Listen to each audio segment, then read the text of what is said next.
Well, lots of news is happening in the fantasy football world right now. A lot of it's actually defensive side of the ball. Micah Parsons apparently is going to be questionable still with a back injury.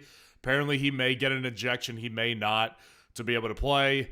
We've got Jaylen Warren, who just signed a contract, and looks like I was right. So Jaylen Warren will be the starter for the Steelers, as I have been saying all offseason, which should not come as a surprise to anybody that Jaylen Warren will be starting for this team one way or the other. So that's not a surprise here.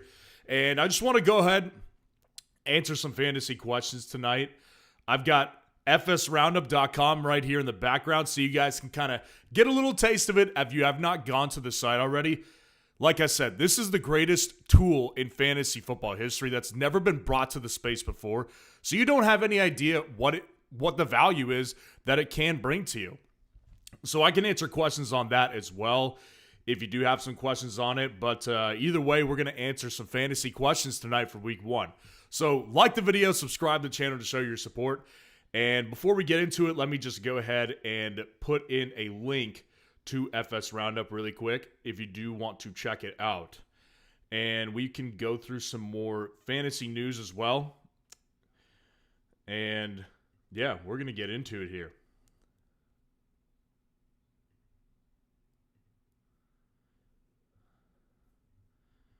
Okay. So who's going to start us off tonight?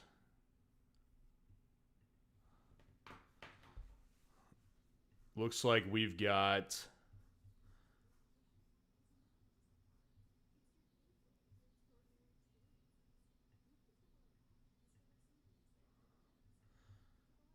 sorry, I'm struggling right now. Trying to see. Chuluda, what's going on, man? Good to see you in here. Nolan, what's going on? I'm at pick 8. Who should I target early? Love the channel, by the way. Thanks. Well, at pick 8, I would be saying that, there's definitely a couple guys that I would be trying to target, right? Like, you could go see Christian McCaffrey, for example, and why don't we just go to Underdog really quick? And obviously, I'm not assuming that you're drafting on Underdog, but we'll just get an idea based on ADP on Underdog really quick. So around that pick 8 range, like Christian McCaffrey will be available. I've seen Justin Jefferson fall there a couple times. If he's there, I would pick him. I think that's just a little too early for a guy like Nico Collins. I think that, somebody like Amon-Ra St. Brown makes sense there. Then in the second round, I'd be looking to get guys like Devon Achane. If he still is making it to people that late, then I think it's definitely a worthy swing. Like that to me makes a ton of sense to grab Devon Achane after you grabbed, either Christian McCaffrey or Amon-Ra St. Brown or Justin Jefferson, whoever falls to you. Chase Brown's also a good option there. Derrick Henry probably won't make it back to you at the 8th pick in the second round. I just can't see that. But I think those are the guys that I would probably be trying to target just off the top of my head. Zach Fortier, what's going on, man? Good to see you in here tonight. Appreciate the super chat. Hey, brother, hope all is well. With you as well. Zach Fortier has been with us for a long time at Fantasy Football Roundup. Back when we were Football Fanalysts Network with like 200 subscribers. So, Zach, I appreciate the loyalty. Loyalty is something I do not forget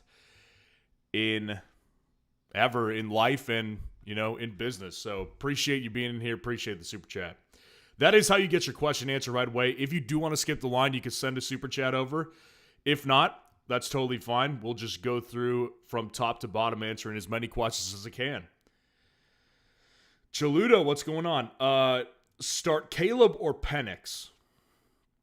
So this is actually a really good question. And it may seem like an obvious answer, right? Caleb to many people. But tomorrow's video, I'm really excited to drop. So tomorrow's video, obviously everybody understands that like Bijan Robinson, Saquon Barkley, Chase Brown, like your first 3 rounds are guys that you have to start no matter what, right?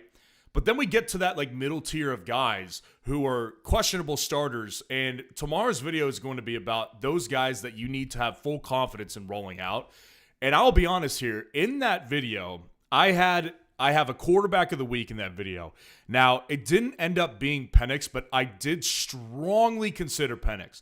And I'd say the reason why I didn't pick him is because of the fact that we're just still early enough into the season where there are still good quarterbacks on the waiver wire who I would prefer over Michael Penix. That being said, if you do have them both on your roster, I do think it's worth taking a look at Penix because Caleb's matchup this week versus the Minnesota Vikings in Chicago, that's a tough one. So I do think that game could be pretty low scoring. Whereas with the Falcons, they get to take on the Tampa Bay Buccaneers. And that game is a high scoring matchup that you do want pieces in on. Now, I'm going to lean Caleb still because I do still trust Caleb as a quarterback more to provide fantasy upside. I think I need a little bit more time with Penix before I can personally roll him out there. But this is one I don't think is actually that far off to where I would advocate trusting your gut on this one. That would be my advice, though. Rob Kane, what's going on? Warren or Javonte Williams in the flex? Definitely Jaylen Warren. Yeah, I mean, I can't stomach putting Javonte in. Maybe if they were taking on the Panthers or taking on, the Bengals or, the Jags or something like that, but they're taking on the Eagles, man. I mean, the Eagles defense just is not a matchup to where I can realistically trust that they are going to be in position where they're going to be able to run the ball much. Like, I already don't trust Javonte Williams as a running back in fantasy this year because I just don't think he's that good. But this is just a matchup where I'm like, I cannot possibly see myself putting Javonte Williams in over a different starter for a team, which I don't think is very good either. Like, I don't think the Steelers are going to be some high-powered offense. But I will say that the Jets matchup is easier in the sense that the game script I don't think will be as out of hand. So I think Jaylen Warren realistically has just a better path to more touches throughout the game than Javonte has. So for me, it's an easy Jaylen Warren. Aiden Neal, what's going on? Should I start Warren for flex or Roma Dunze? Lots of Jaylen Warren questions already, so that's interesting. So here's my thought on that whole thing. I am growing more and more in on Roma Dunze, to be honest with you. I do have a lot of confidence in Rome, possibly being the wide receiver one on this team.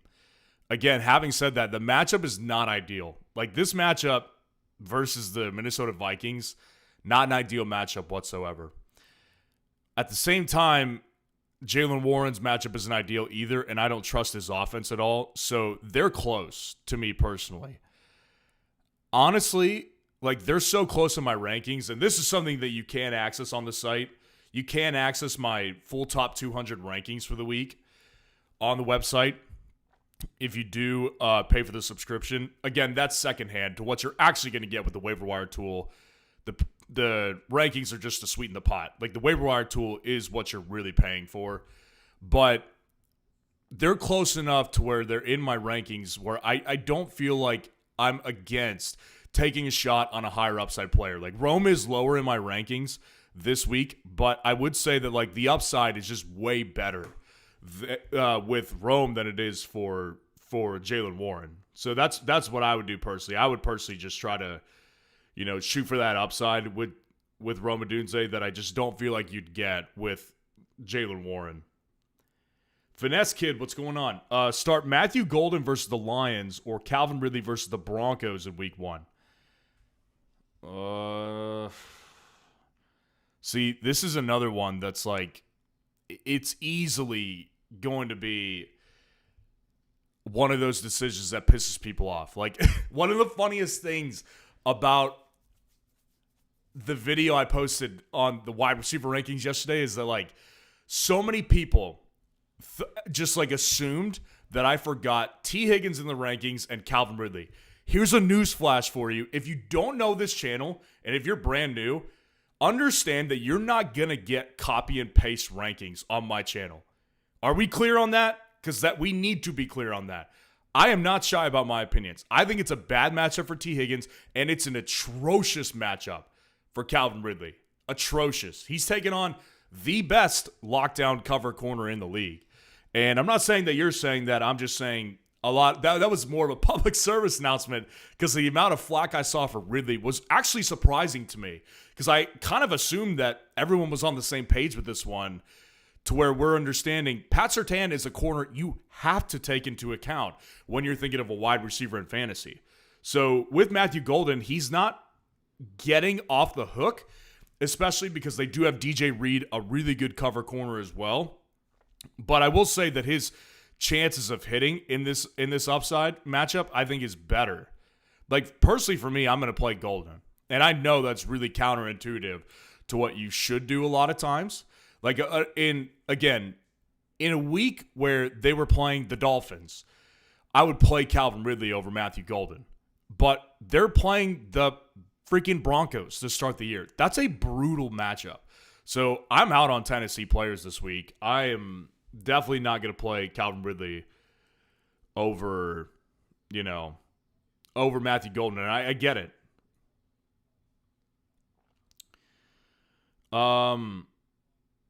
Chico Man, what's going on? Should I keep Odunze or pick up Shakir?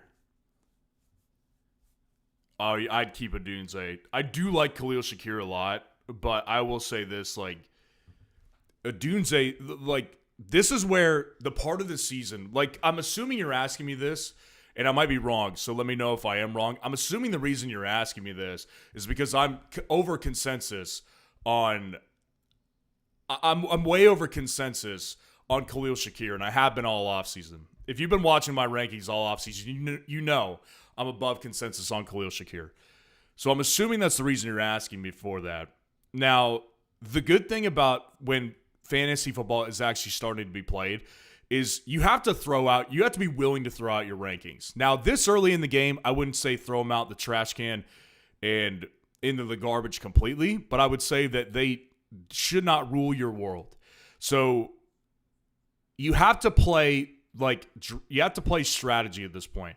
And the thing with Rome is that if you drop him, someone else is picking him up off waivers like that. Like, it will not be a discussion. Somebody will have him the day after you release him. So Rome has just more trade value than Khalil Shakir does, who's on the waiver wire right now. Like, with Khalil Shakir, if you want to pick him up and you're willing to get rid of Rome, you need to think about trading him first. Like, you should never drop a player that everybody is on the same page with of being a really good player in fantasy.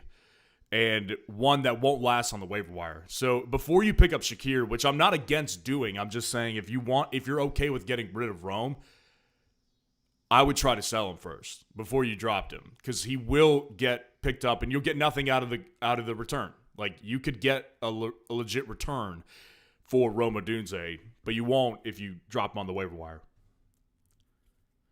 Rob Kane, what's going on? T. Lawrence or Dak? That's a really good question. Dak does have upside this week and every week because of the fact that they will have to throw the ball a ton. Against Philly's defense, it's just a stiffer matchup that I don't particularly love, whereas Trevor Lawrence gets this matchup versus the Panthers, right? And it's not that I think Trevor Lawrence is much better, if at all, than Dak. I don't think that, actually. But I will say this, like, he's going to have a way easier time in the pocket. Against the Panthers pass rush, he's going to have a way better, I mean, not way better, but I would say a better receiving core, because I think Travis Hunter's a better wide receiver too than Pickens. I think all things considered, actually, I'd play Trevor Lawrence this week. Lobster Lover, what's going on? Should I start Emeka Egbuka or Tyrone Tracy in my flex for full PPR? This is a great question. So, again, I can't wait to drop the video tomorrow. Stay tuned for tomorrow's video. It's going to be 7 players that you're going to want to unleash in Week 1 fantasy football. And it's not talking about your first 3 picks. It's talking about guys you got in the mid to later rounds who you may want to start but don't have as much confidence in doing. I would say Emeka Egbuka falls right in that category where people are like, should I start him or should I just let him ride the bench a little bit? Well, in some situations, I would say, yeah, don't play Emeka Egbuka over like Cortland Sutton, who I think is a locked and loaded guy this week. But I would say, if you're in that position you're in with Tyrone Tracy, while I do like Tracy this week, I don't think Washington's defense is all that great. I would still say the upside is higher with Egbuka. Because, again, this is a matchup that, the freaking points that were thrown around last year in those matchups, I think it was like 66 combined points between Tampa and Atlanta in their first matchup last year and like 56 the second time. This is a high-flying matchup here. So I just want options, man. I want options in on this matchup. So for me, I would go with Emeka Egbuka. FDG Raps, what's going on? Traded Egbuka for Hampton. You have to, right? LOL. Yeah, I would say that. I would say that's true. Egbuka is a guy that I want on my team. Unfortunately, I actually didn't get him in any of my redraft leagues. None of my home redraft leagues I could get him in. People were overdrafting him. But that being said, there's a price for everybody. And so with Hampton, right? It's like you're getting a guy who's going to be a year-long starter. The one question that I think does need to be addressed is the potential that we see a point in the season where when Chris Godwin comes back, does Emeka Egbuka drop from like 7 targets per game to like 4? I think that's very possible. This team did pay big money to Chris Godwin just this offseason. They didn't have to do that coming off an ankle injury. So they still want him a part of their plans. So there's way more possibility that he loses work over time than there is with Hampton. So, yeah, I would say you had to do that for sure. It's a bummer to lose Egbuka, but to get Hampton back is pretty sweet. Erwin Morales, what's going on? Vikings defense or Patriots defense? Also, Fairbairn for kicker or Cam Little for kicker? So Vikings or Patriots defense. This week, I'm definitely taking the Patriots defense. And I will say the Vikings defense isn't far outside my top 12. Again, that's something you can access on the site. If you pay for the subscription, you could get my full top 32 defense rankings on the week. But one of the things that I will say about the Vikings defense is I just don't trust them in this spot. And I do think that they have potential to do well this week. But the Patriots, at the same time, the Patriots defense just gets a better matchup versus the Las Vegas Raiders, and it's at home. The Vikings have to go to Chicago on Monday night, and I just think the Patriots defense has a much easier matchup. And that's, I think, a lot of people what needs to be learned with people, particularly who are new to fantasy football. And I'm not saying that you are. I don't know if you are or not. But one of the things that I've seen since I dropped the week 1 defense rankings is particularly people asking me, where are the Texans, man? You have the Texans ranked so high. And that's true. I did have the Texans ranked very high all offseason. Because at the end of the year, when we look back, I think the Texans will be a top 2 defense in fantasy football. Understand matchups, though, come into play as soon as week 1 comes around. And the bottom line is that the Texans have a bad matchup this week, and the Vikings have a bad matchup this week, but the Patriots don't. So that's where things need to kind of come into fruition. Also, Fairbairn for kicker or Cam Little. I don't want to reveal too much about my kicker rankings. Stay tuned. Kicker rankings will be down on Thursday. You could get access to the full top 32 on the site as well, but top 12 kickers always are out on every Thursday during the fantasy season. I have not finalized my kicker rankings yet, but I would say where I stand right now is going to be with Cam Little. But again, it's very fluid. So make sure to stay tuned. Chico Man, what's going on? Appreciate the super chat. Pick 2, Montgomery Odunze Golden Chubb. No PPR. Pick 2. I would pick Rome Odunze for one of them. I know it is a non-PPR, but I do think that Odunze's upside is pretty good in this matchup. And then the other one, I would say Nick Chubb. Just because of the non-PPR, I think it does make Nick Chubb more valuable because the guy doesn't catch passes. He won't. But what he will get is plenty of work on the ground. Like, they have indicated by every metric and by everything that he will be their starter. So that's my personal advice, would be to go with Rome and Nick Chubb. If it was a full PPR, I think my answer probably is still the same. But I would say that someone like Matthew Golden is closer on Rome Odunze's tail. Because I think there's a realistic shot that Matthew Golden could get targeted, 8 or 9 times in this game. Whereas with Rome, I think he's more capable of a big play in this game. But given that it's a non-PPR, I would go with Rome and I would go with Nick Chubb. Appreciate the super chat. That is how you get your question answered right away. Do a super chat. You can jump the line that way if you don't want to wait. But if you do want to wait, that's totally fine. We'll just go through in order from top to bottom. Erwin, I've been binge watching your vids. LOL. Well, I appreciate that, man. Glad they're giving you value. Rob Kane, what's going on? Schweisinger or Singleton in IDP? I would say Singleton, to be honest with you.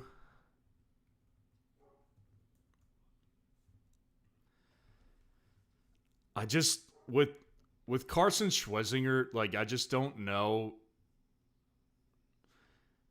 I don't know yet. I mean, I need to see him on the field first and see, what they're planning on using him as. Where Singleton, I feel like I have more of a grasp on his role on the defense. So I would probably want to play it a little safer this week with Singleton. Kyle Baker, what's going on? McLaurin or Devonta week 1?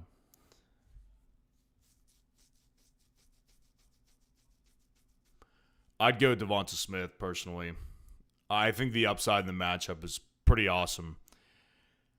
The good thing about, the good thing and the bad thing about the matchup versus the Dallas Cowboys here is that it could, any of those guys, A.J. Brown, Saquon Barkley, or Devonta Smith could pop off, and one of them will. You can count on it. But not all of them will, obviously, because that never happens in Philadelphia.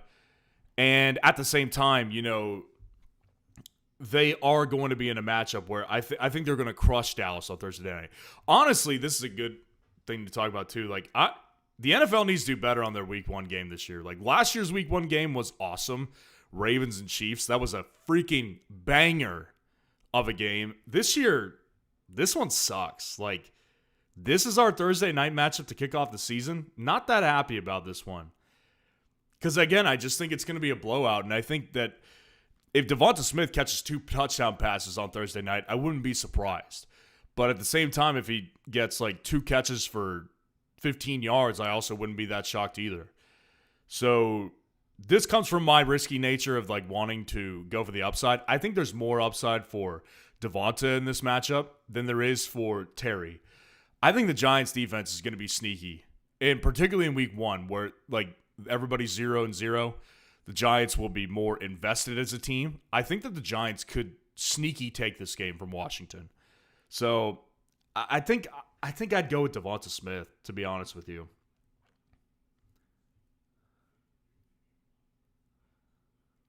Kevin S., what's going on?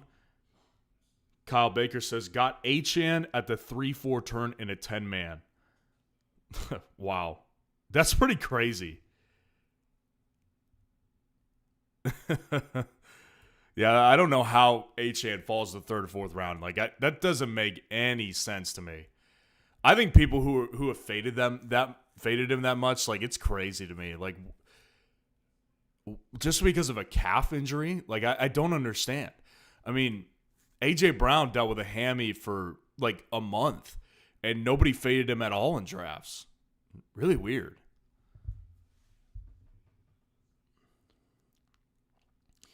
Anthony Machia, did I pronounce that right? If not, sorry about that. I was pick 8. I went ballsy and chose Josh Jacobs first round. Whoa. I think he's going to be RB5 or better this year. Listen, you don't have to tell me I'm a big Josh Jacobs guy. Like, you're preaching to the choir on that, but I do always warn people, for example, one of my buddies who doesn't really play fantasy football that much, like, he's not very serious about it. He plays every year, but like, that's just because like people in his church play. He was asking me help for a draft, and he was using my rankings. And the one thing I told him, the one thing I think is good to get across to everybody is, like, if you're using my rankings or someone else's rankings in a draft, make sure to not overdraft someone based on where they're ranked, right? Because, like, Josh Jacobs for me was my number 6 player overall. And I don't think you should take him there. I think you should wait till the second round to take him. But, I mean, you did what you did. So I'm good with it. I think Josh Jacobs will be really good. I just think that when it comes to drafting, you need to be smart about playing the draft game. Because ADP is a real thing. Like, she might get mad at me for saying this, but I was telling my wife that last night. She had a fantasy draft, and she really wanted to get Tyler Warren, like, 5 rounds early. And I was like, I don't think we should do that. I think we should wait a little bit. Now, we didn't end up getting him, so that was a bummer, and I heard about it. But playing the draft based on ADP is the way to do it more often than not.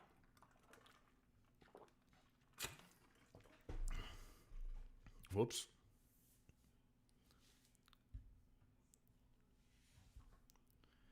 Spilled a little water right here. Okay.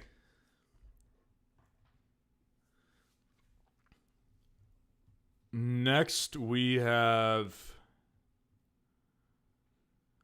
FDG Rap. Start Ladd or Hampton?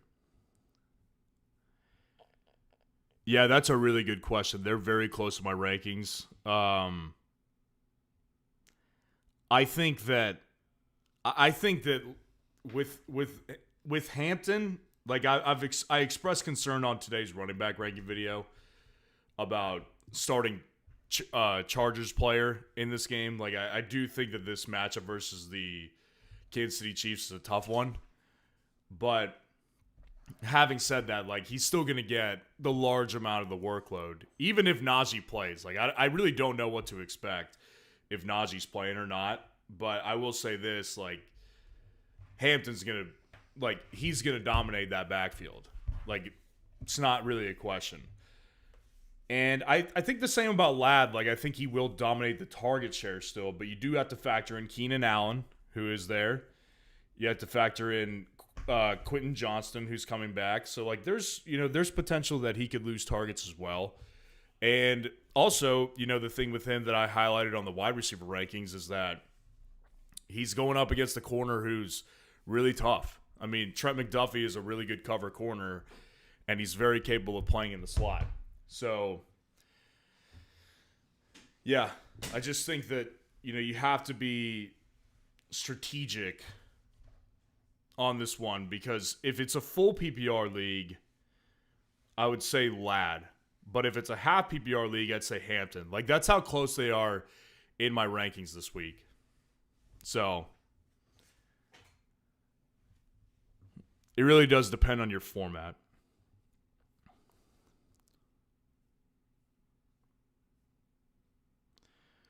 Kay, what's going on? Travis Hunter or Swift at flex? Such a good question, too. Man, I can't wait for tomorrow's video. I'll just tell you that. Stay tuned for tomorrow's video. They're both guys I like this week. The way I would put it to you is this. I think that Swift is the safer player, but doesn't have the upside that Hunter has this week. I think Hunter's upside in this matchup, again, if you're forgetting who Travis Hunter plays, let me remind you. He plays the Panthers at home.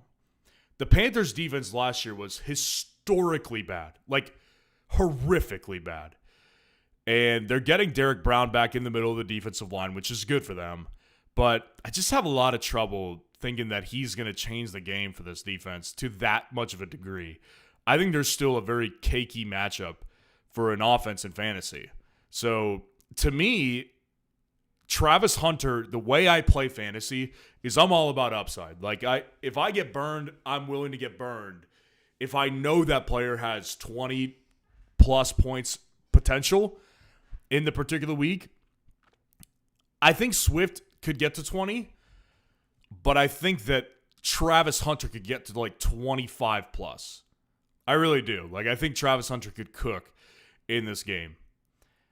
So I would personally play Travis Hunter, but I don't fault anyone who wants to play someone like, someone like DeAndre Swift, who I do really like a lot. I wouldn't blame you if you wanted to play him, but that I would personally play Hunter. Sam, what's going on? Half PPR flex, Judy or Hunter? I'm already starting Njoku as tight end.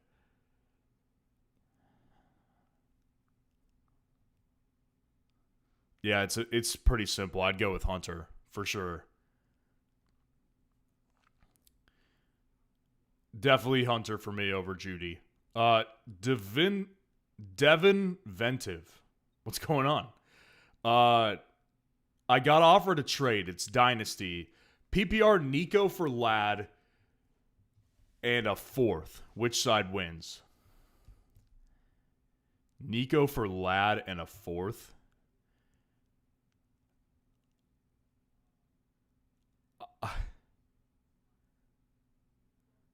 I would probably stick with Nico. Nico is not old enough for me to consider a player who I think is a lesser player if I'm not getting like second round draft capital at least. Because fourth round, I'm assuming that's a rookie draft pick. Fourth round rookie pick, like that does not excite me at all. To move off of Nico, I would need Ladd and a second to even consider it. And I'm not even sure if I would do that either. Like, I think Nico just has a higher ceiling for the next several years than Ladd does. And that's no slight against Ladd. I think Ladd is really good in fantasy. But I think that Nico has got 3 good years left in him at the very least. So I'd keep Nico. Lord Vader, what's going on? Caleb Johnson and Juwan Jennings for Swift? Oh, yeah, if you could do that, I would do that all day long. Now, I'll be honest, I'm not sure how many people are accepting that at this point because, I mean, that's a good question to post for a chat. Which side of the trade are you on this one? Caleb Johnson and Juwan Jennings side or DeAndre Swift side? To me, it's an easy Swift. Like, very, very easy.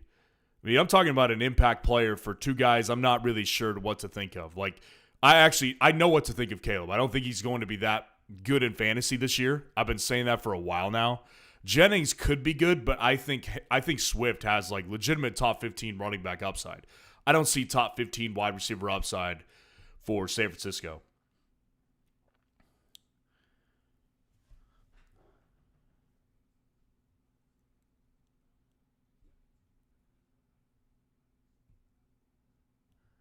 Taylor Parrish, what's going on? Would you say Calvin Ridley or Egbuka? This week, Egbuka is easy. I mean, yeah. Egbuka just has way more upside in this matchup. That's just a fact. Woodchuck's Fantasy Football, what's going on? Appreciate the super chat. Start 1. Waddle, Pacheco, DK, no PPR. Why? Pitts and Egbuka for Andrews and Waddle. Who wins? Thoughts on Pitts, Camp Hype, Ad Gordon, or Sampson? Okay, so let's do the first one. Start Waddle, Pacheco, DK, no PPR. With the no PPR factor, I would put in Pacheco. If it was full PPR or even half, I'd go with Waddle. But I would go with Pacheco in a non-PPR.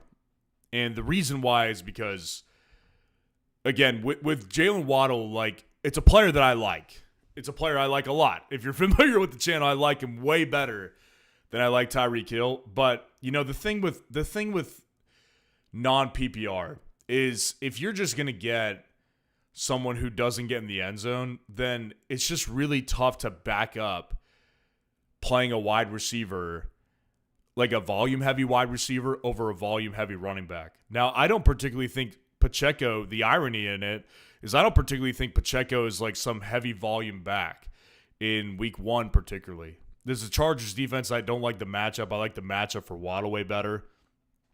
But for me, like with Pacheco, at the very least, I know that he will get enough work, and he looked explosive enough to where I can count on volume at like 15 plus touches per game, particularly in week 1.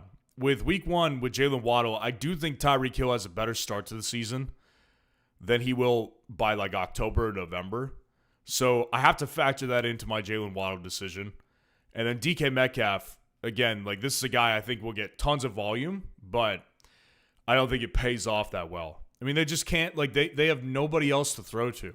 So every defense, especially a smart one, and Aaron Glenn is a very smart defensive coach. Say what you will about the Jets. Like, I get it. The Jets are not good.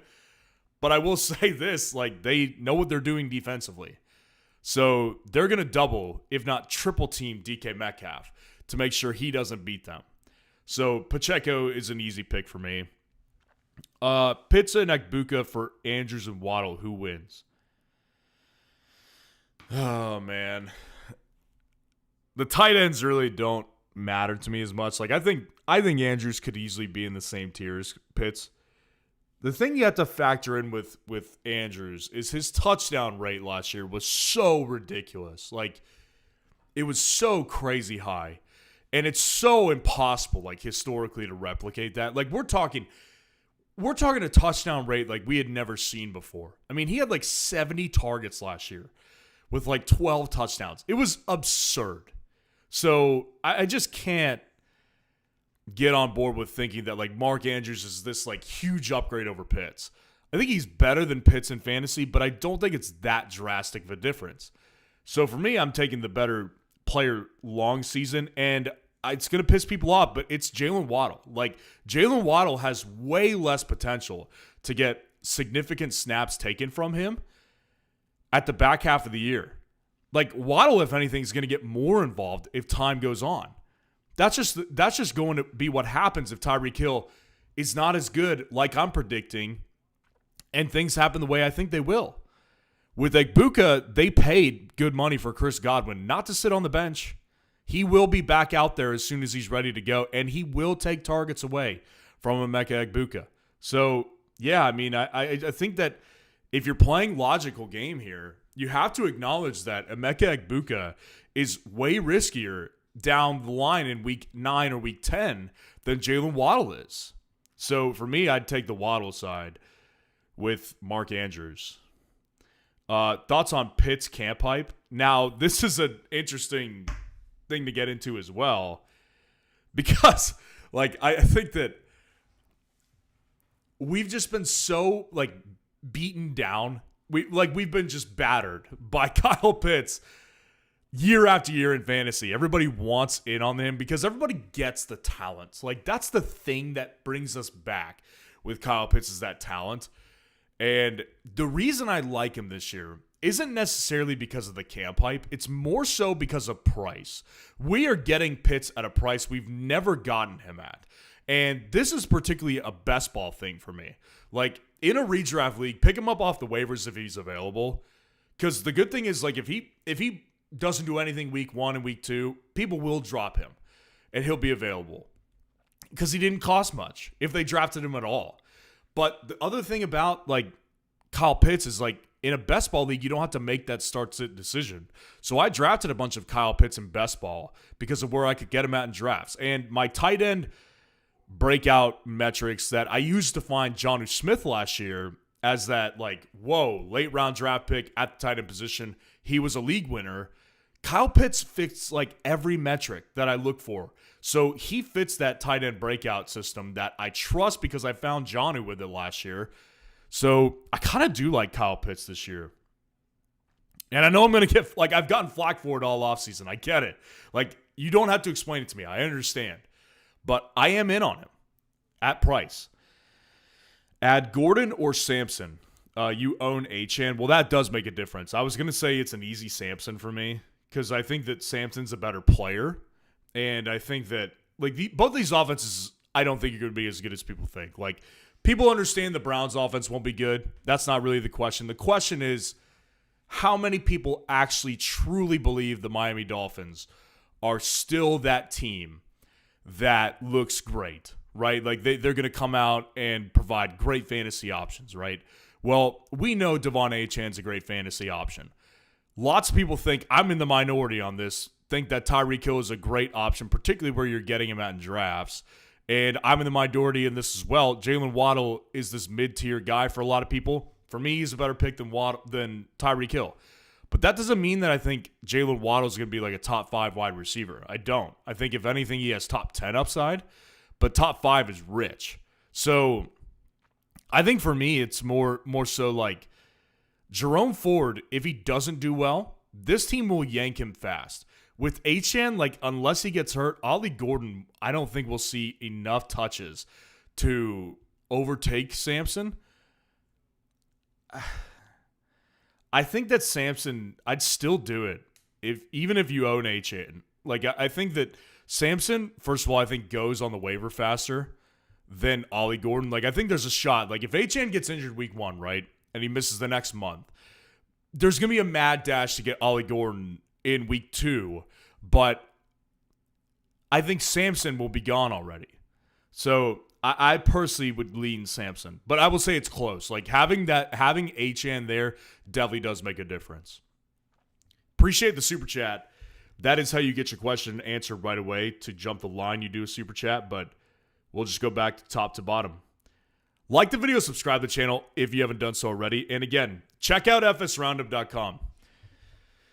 If you're not comfortable, the one thing I will say about what we do and the waiver wire tool, like it is the greatest thing in fantasy football history. Like I'm not being hyperbolic when I say that because it's never been brought to the space and it gives you more value than you can imagine. I have had people that have asked me like, I'm still curious how it works and, just want to get acquainted with it. I'm interested, but I just want to see it first. You could sign up for free, and just check out the site and make a determination on if you want to jump in on it or not. So at the very least, you can create an account that's for free and just check out the site.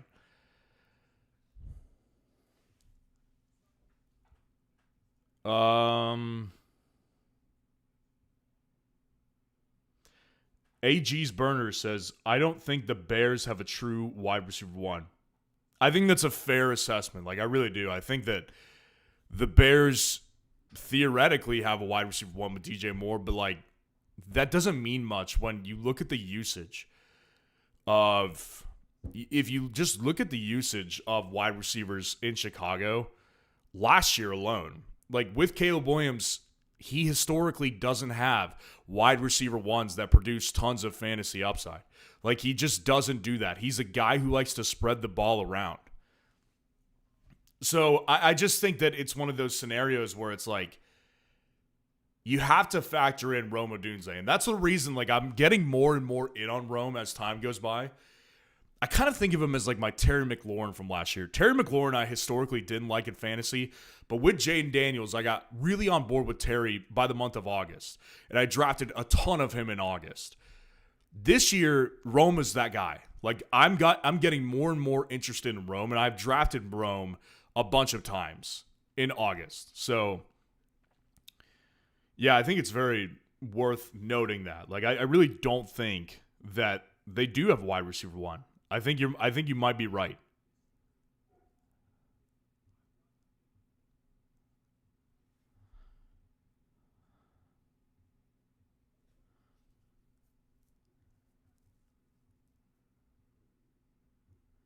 Patrick, what's going on? What's up? 2 quarterbacks, 4-point passing touchdown. May or Purdy?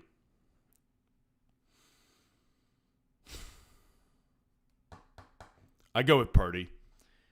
I get the matchup isn't great, but honestly, I think that the problem isn't matchup for Drake May. It's more so just it's just a philosophy thing, man. I think people really, really got overhyped about Drake May this offseason.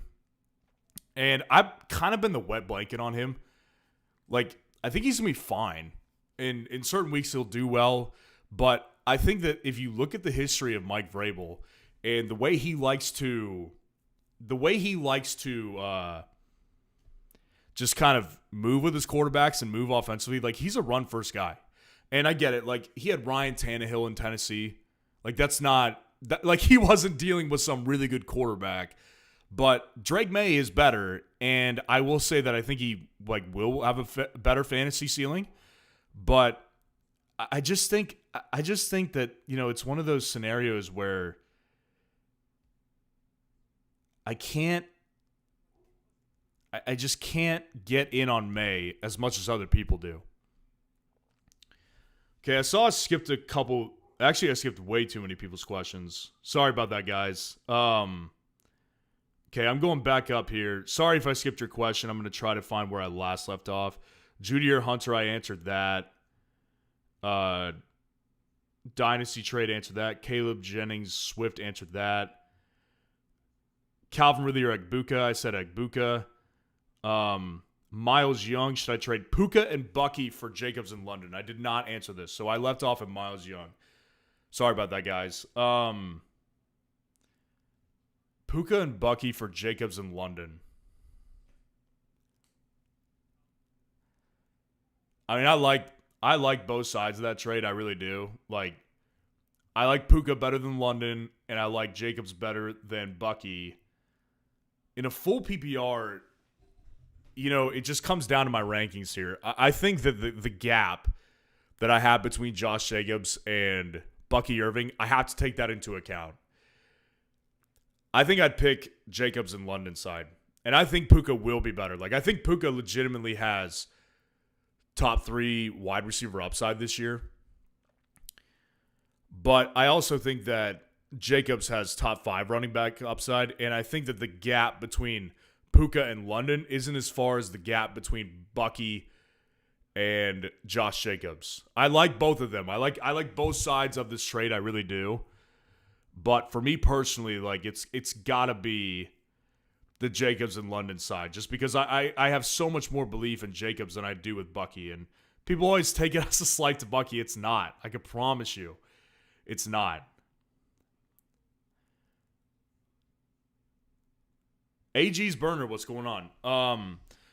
What's your outlook on Kenneth Walker III and Alvin Kamara this year?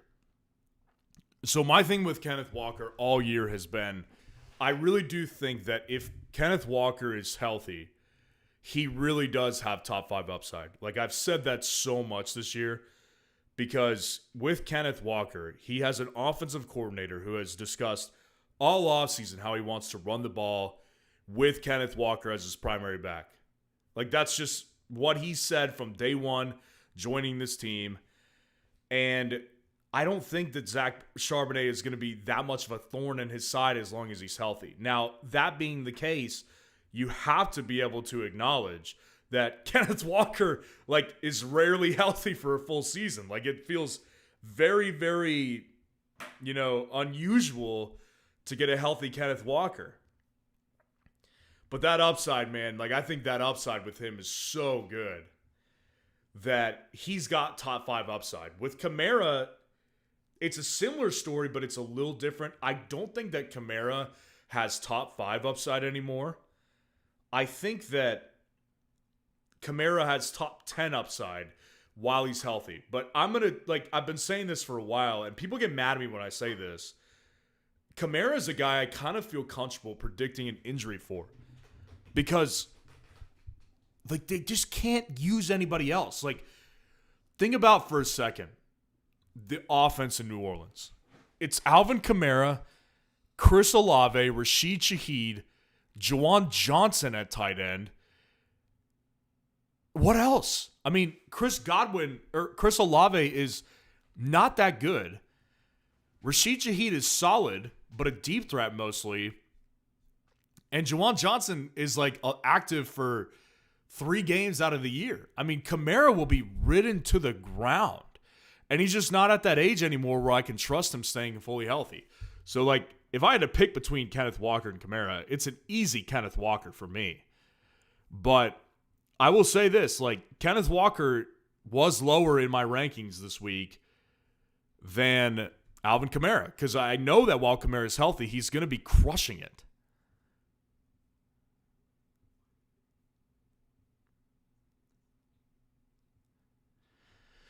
Erwin Morales, what's going on? Pickens or Swift in the flex? Swift easy. Yeah. Pickens, I think, has his upside, and I think that he could do well. But for me, DeAndre Swift, like, he just is going to get more of a guaranteed workload in the air and on the ground. I mean, they really, like, the thing I like about DeAndre Swift is they really don't have much backup to speak of. Like, I was big on drafting Roschon Johnson in best ball leagues this year. Like, I've cooled on that because he just they just did not show that they like this guy much. Apparently, they're still looking for a trade to get a running back right now. So it's pretty clear to me that they are going to ride DeAndre Swift. Lord Vader, what's going on? Caleb Johnson and Juwan Jennings for Swift. I answered that. Okay, now we're back down to where I left off. Patrick, what's going on? 12-team PPR keeper league. 2 wide receivers, running back, 1 flex. Trade Sampson and Scattaboo for Kraft. Have no tight end. Purdy and May are your quarterbacks. Running backs are Chase Brown, Gibbs, Charbonnet, Warren, Scattaboo, Tootin, Sampson. Wide receivers are Brian Thomas Jr., Sutton, T-Mac, Egbuka, and Coleman. Well, I think your roster is really solid. But yeah, obviously you need a tight end. Yeah, if you can get Kraft for those 2 guys, like, I've got no problem with that. I mean, Scattaboo may or may not even be relevant at all this year, and I'm being serious when I say that. I think the fantasy community is also too high on him. And I mean, with Sampson, like, I think he'll be more relevant, guaranteed, than Cam Scattaboo, but I also think that the realistic possibility that he gets serious upside to where you can start him is pretty slim, just because of the Browns' offense. So, yeah, I would take Kraft for sure. Twisted Folk, what's going on, man? Good to see you in here tonight, and I appreciate the super chat. Half PPR, Purdy or Caleb? Egbuka or Hampton in the flex? I'd go Purdy over Caleb this week. I don't trust Caleb as much on Monday night as I do with Brock Purdy in a divisional matchup, which I don't think has that great of upside, but I do think that Purdy is going to, like, Purdy's just a better quarterback that I can trust. Whereas with Caleb, like, Caleb still is an unknown. He is. He's more talented, but he still is an unknown. And it is a matchup that I just don't trust completely for Chicago. Now, my bold prediction this week is that Chicago wins on Monday night versus the Minnesota Vikings, but I do think that when it comes to quarterback play in fantasy, Brock Purdy has showed us time and time again the guy's a good fantasy quarterback. I think Caleb will be, but I need to see it first. I'd go Brock. Egbuka or Hampton? See, it's closer than a lot of people would think. Hampton is way higher ranked in my rankings, but again, I've got my issues with Hampton because of the fact that it's a tough matchup. My thing with it is that with Egbuka, that upside is still so crazy high that I'm having trouble sitting him, even in favor of guys like Hampton, who I would normally be all over. Like, I would say, no, don't sit Hampton for Egbuka, but this matchup is freaking great.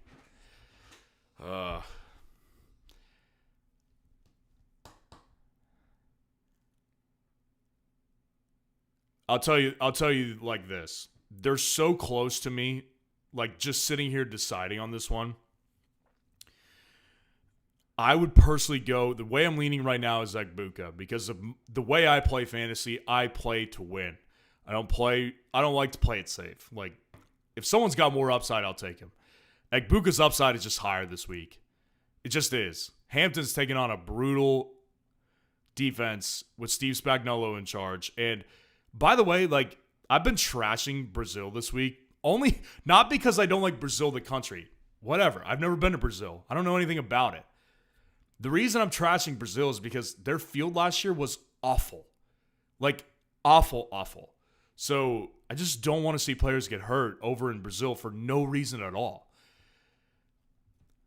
But having said that, they're so close that go with your gut. If you are leaning one way or the other, I would advise you to go with your gut. That's what I always advise everybody, to go with your gut. Because when two players are that close for me, it's a gut call for me, and it should be a gut call for you. And whether you choose to listen to me or not is up to you. I would pick Egbuka because of the upside, but another good thing to keep in mind is that with guys right now, like, it's Tuesday, things will change. Things can and will change before Sunday hits, where that's a lot of where these people are playing. So things are definitely subject to change. I'll be live again this week for sure. So, like, you may ask me the same question again tomorrow. I might have a different answer. But right now, I'm leaning with Egbuka. Appreciate the super chat. Next up, we had Bob France. Appreciate the super chat. Pick 2 full PPR. Brees, RJ Harvey, Jordan Mason. I'd go with Brees. And I think I did rank Mason over Harvey. I think I'm going to change this one again. Just shows you how fast things can change. I'm going to go with RJ Harvey because this matchup with Tennessee, man, like, it's so good. You want to take advantage of this matchup right here. So I'd go with Brees and I'd go with Harvey, but Mason is definitely a close second behind Harvey. But I got to do it. Like, I gotta go with the upside, and the matchup is so much better. And I think the player is more explosive. So this one might blow up on you a little bit, but I don't think it'll blow up that much because I don't think Mason has tons of upside in Chicago this week. Like, if Mason was playing the Panthers, I'd say go Mason. But he's playing the Bears, who are a good defense. So I think I got to go with RJ Harvey. Brees and RJ. Appreciate the super chat. Gabian Mundo, what's going on? Appreciate the super chat. Full PPR. Start Pickens in the flex or Egbuka. I would go with Egbuka pretty confidently. I don't think this is one of those that I would change throughout the week. And that brings a good point to the table. One of the most important things to keep in mind is that if you have a player that you want to flex on Thursday night games, don't put them in the flex. It gives you way less positional fluidity throughout the week. So, like, for example, if you put George Pickens in on your flex on Thursday, well, he's holding up a flex spot. Let's say that you have a running back who gets injured in practice on Friday, doesn't end up playing on Sunday, and you need to change that running back out. Well, let's say that you had a wide receiver that you could have put in the flex. Well, if that running back was in the flex and Pickens was just taking up a wide receiver spot, you could just change out that running back for that wide receiver. But you can't do that anymore because your running back you can't put the wide receiver in the running back spot. So you need to make sure when it comes to flex positions, you're not putting a Thursday night player in the flex position. You need to put them in their respective position, which is either running back, wide receiver, or tight end in some cases. But for me, this is an easy Egbuka. The matchup upside, I think, is just too great. And I think he's, believe it or not, more guaranteed for more efficient targets against the Atlanta Falcons. Appreciate the super chat. It's Esteban. What's going on? Appreciate the super chat. Trying to find your question.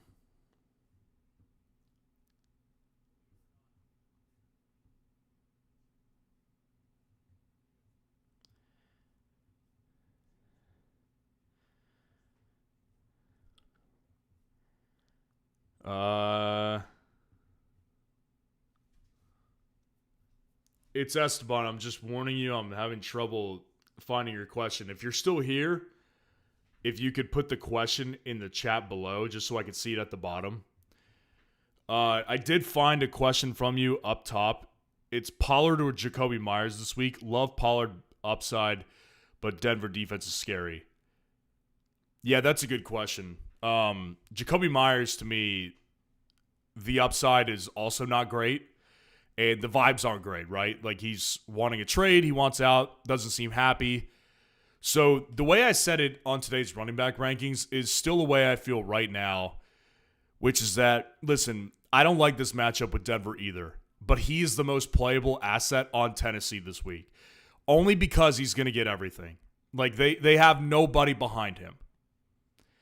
Tyjae Spears is out, and Calvin Ridley is going to get bottled up by Pat Surtain. So Pollard is going to get 15 carries at the very minimum, and I would say that he could easily get 4 or 5 targets in this game on top of that. 20 touches, I'll take that over a guy that I think is going to be the majority volume leader still for the Raiders, but I just don't like the vibes right now. So I'd rather play it a little bit safer with the volume that I could get from Pollard. And again, it's all about risk reward, right? With Jacoby Myers, I don't think he has like 20-point upside this week. I think maybe 15. But I think Pollard probably has the same. So I'd rather take the guy with more volume. And I'll go with Pollard. Appreciate the super chat. Dizzy B, what's going on? Appreciate the super chat. Good to see you in here tonight. Just did my big auto draft. Or big draft. Sorry, I don't know why I was thinking auto. Oh, because you have auto drafting in the next line. Just did my big draft. Something happened, and I ended up auto drafting Judy in the flex. I have Tracy, Downs, Samuel on the bench, plus Benson waiting. Well, I like that bench. Like, I think the bench is really good. You know, it's really interesting. Like, I did some drafts this week in redraft leagues, and the thing I did like about it was that Jerry Jeudy was falling to a place I was like, oh, I could actually get on board with this pick. If you're familiar with the rankings, like, Judy's not someone I'm big on for the whole season. I like him in week 1 because while Flacco's the starter, I like that. I don't know if he'll start all year, though. But if you get Jeudy in, like, the 8th, 9th round, like, yeah, take Jeudy. I'm fine with that. Now, if you auto-drafted him in, like, the 7th round or the 6th round, I'd be like, not loving that one as much. But I don't know where you drafted him at. So it does depend on where you got him. Because he does have upside. Like, no question about it. He absolutely 100% has upside. It's all about where you got him at. Opportunity cost is everything when it comes to getting a guy like Jerry Jeudy who, you know, should be good in certain weeks, but is very volatile without Joe Flacco being the confirmed starter all year. This one could change really quick. Because I will say this, guys, like, I know that everybody who plays fantasy wanted Joe Flacco to be the starting quarterback for Cleveland. Like, I'm in on that, but I will acknowledge this dude's 40 years old. And he's not like an Aaron Rodgers Hall of Fame talent at 40. Like, as bad as Aaron Rodgers has gotten, and it's kind of sad as it's become watching his play deteriorate because he's a Hall of Famer, Joe Flacco's not that. Like, Joe Flacco never really was that. Flacco has a big arm. He still does have a big arm. But Flacco looked bad last year. Like, in certain weeks when Flacco played, he looked bad. Fantasy upside is one thing. But an NFL team who's trying to win games, if the Browns decide he's not getting it done and we want to put out one of these rookies, like, that's very, very possible. Because they're not playing fantasy. They're trying to win games. And Flacco just didn't win many games last year as a starter. He tanked a lot of games. So that's the reason I'm not big on Jeudy the whole season. I think his likelihood of playing with multiple quarterbacks this year is so high. But again, opportunity cost is everything here. But your bench, I mean, I love your bench. I mean, you've got Tracy, who I like a lot, fits a lot of breakout metrics. Debo, I love. And Trey Benson fits a lot of breakout metrics. Trey Benson is my most drafted player officially in 2025, just so people know. So, yeah, I like your bench. Appreciate the super chat, Dizzy. All right, let's go back up. I'm going to try to find where I left off.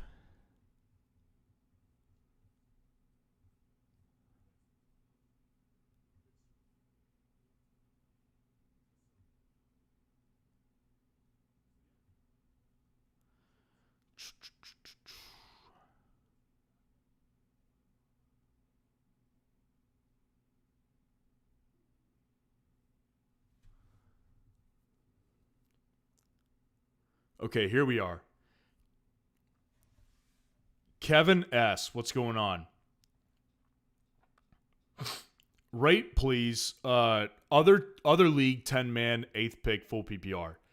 Jaden Daniels, St. Brown, Marvin Harris Jr., Josh Jacobs, Achane, Njoku, Chuba, Lutz, Denver's defense. Bench is Garrett Wilson, Sutton, Myers, Bill Krosky, Rashee Rice, and Ballin from the Jets. Thanks again. Yeah, I mean, it's great. I mean, you've got, the thing I was saying about Marvin this year is that Marvin as my wide receiver 1, that scares me. Marvin as my wide receiver 2, I like that. So you have him as your wide receiver 2 with Amon-Ra St. Brown. I think that's a great combo.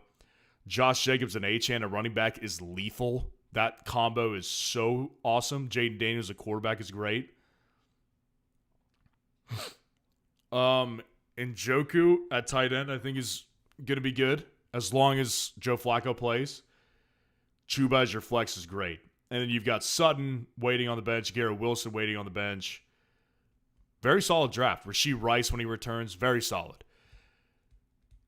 Yeah, I think this is these are all picks that I could see myself making, except from Garrett Wilson.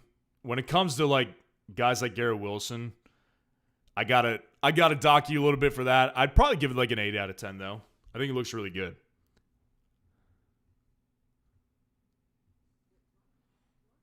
AG's burner. I wanted to highlight this. T is overrated. Drafting him in round 2 is a meme. It's the justification people use for T is, well, if Chase gets injured. Well, someone can see the light a little bit.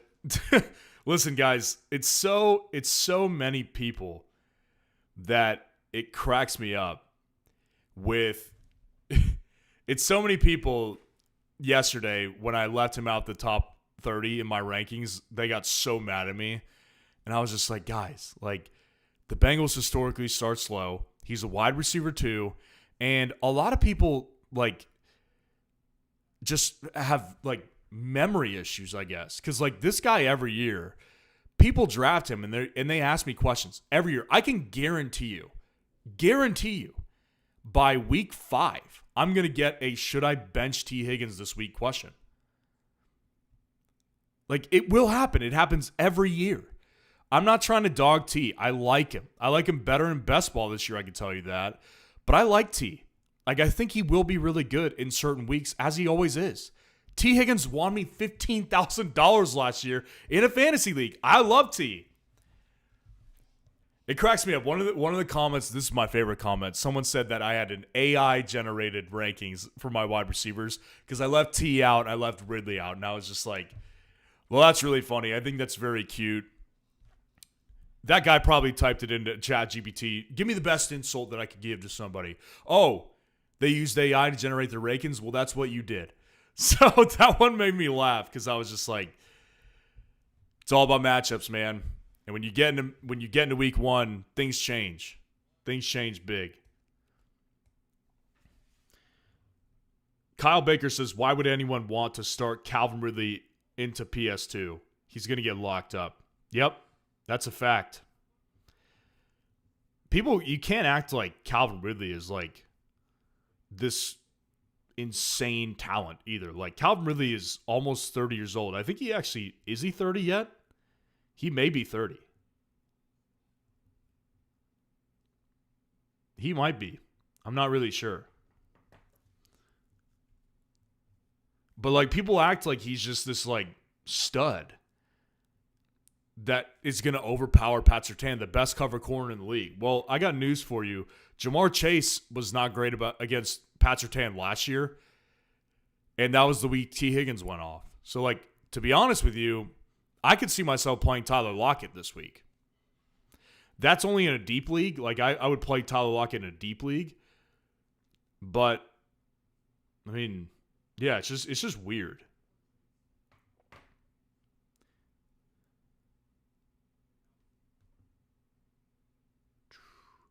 Okay, we're going to answer a couple more questions, then I'm going to get out of here for the night.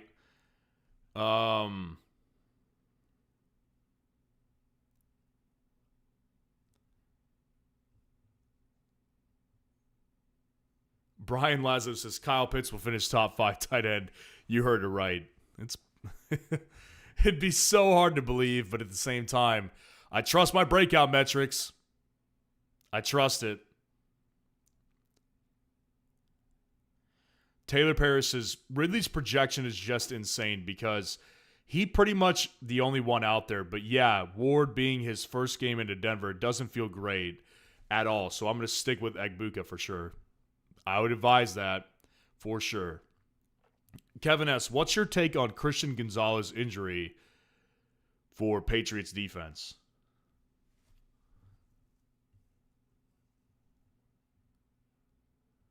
It definitely isn't great.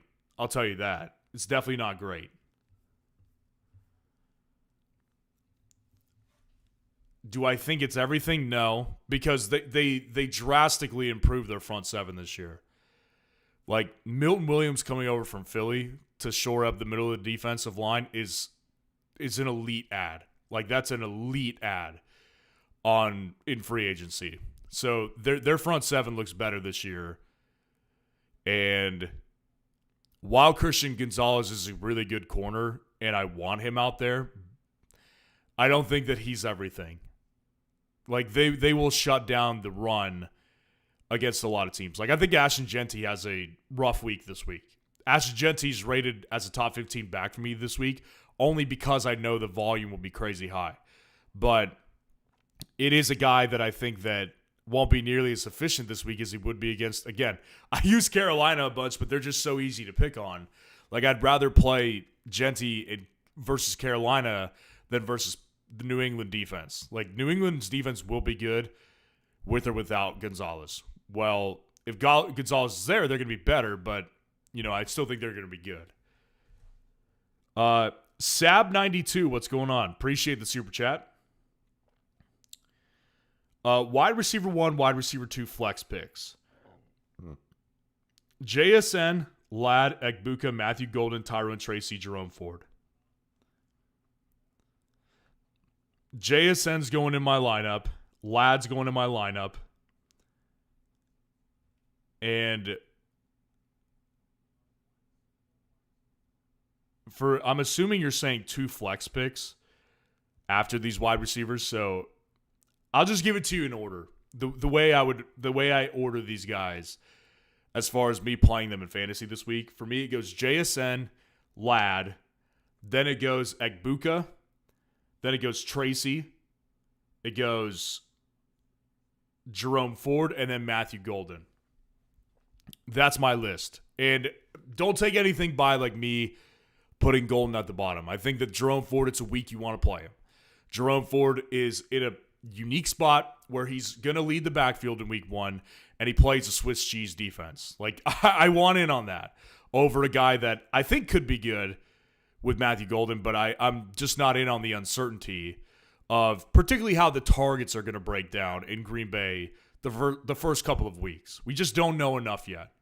So that's what I would do personally. JSN and Ladd, obviously, are going to lead your wide receivers, but I would go with Egbuka and Tracy, and then Jerome Ford and Matthew Golden. Tracy, I think the matchup's really good too. Like, I do think that Washington does offer a pretty good matchup. Egbuka, the matchup versus Atlanta, I love. So he's my third option for sure. Again, appreciate the super chat, Sab92. So I'm going to go ahead and log off for the night, guys. Appreciate y'all being here. Like the video, subscribe to the channel on the way out. On your way out, check out Fantasy Football Roundup, fsroundup.com. Again, If you're not familiar with the waiver wire tool yet, that's okay. You can create a free account, and I guarantee you'll see the value. This is the greatest thing you could ever imagine in fantasy football history. Automate your waiver wire pickups with this tool. It's amazing. Never been brought to the space. So go check it out. Like the video, subscribe. I'll see you guys on tomorrow's videos. Peace out.